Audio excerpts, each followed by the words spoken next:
I still hear her mother's cries in my dreams. It's been 10 years since that evening, but the memory is as fresh as yesterday. A 9-year-old girl, gone without a trace, and I was the last one to see her. Her name was Amanda. She was small for her age, with big curious eyes and a smile that lit up the dusty streets of our village. I'd see her every day, running home from school with her backpack bouncing on her shoulders. That day started like any other. It was a hot, sticky afternoon. Amanda was playing by the well with her friends, skipping stones and laughing loudly. Her mother, Mama Bintu, called out from their small mud house. "Amanda, come here. You've played enough." Amanda sighed but ran to her mother. She was always obedient, even when she didn't want to be. By the time I saw her again, the sun was starting to set. She was carrying a wooden tray balanced on her head, filled with ripe bananas wrapped in green leaves. She had changed out of her school uniform into a faded blue dress, and her bare feet kicked up little clouds of dust as she walked. I was sitting outside my shop, watching the road as I always did in the evenings. "Amanda," I called, smiling at her. "Will you leave some bananas for me today, or will you sell them all before you come back?" She giggled. "I'll save some for you, Uncle Tond," she said, her voice playful. That was the last time I saw her smile. About an hour later, I noticed the tree lying on the ground near the big baobab tree at the edge of the village. The bananas were scattered everywhere, some of them squashed.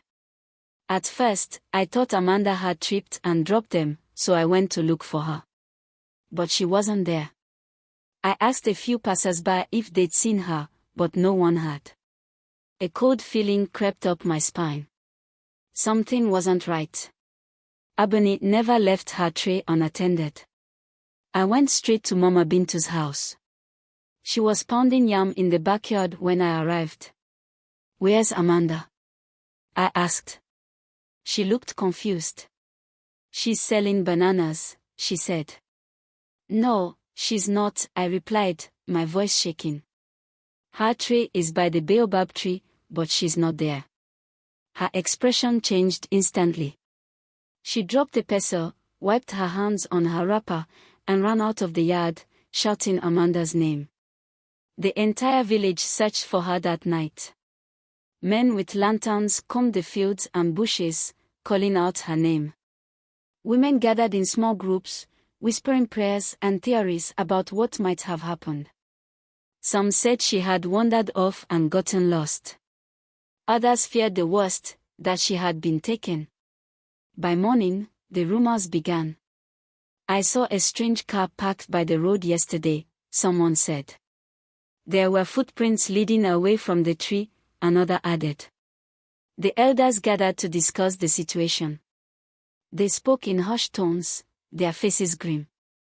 It wasn't the first time a child had gone missing, but no one ever imagined it could happen to someone like Amanda, so close to home. Days turned into weeks, and there was no sign of her. The police came and asked questions, but they didn't seem hopeful. Mama Bintu cried every night, her wails echoing through the village. She stopped eating, stopped talking. It was as if a part of her had died with her daughter.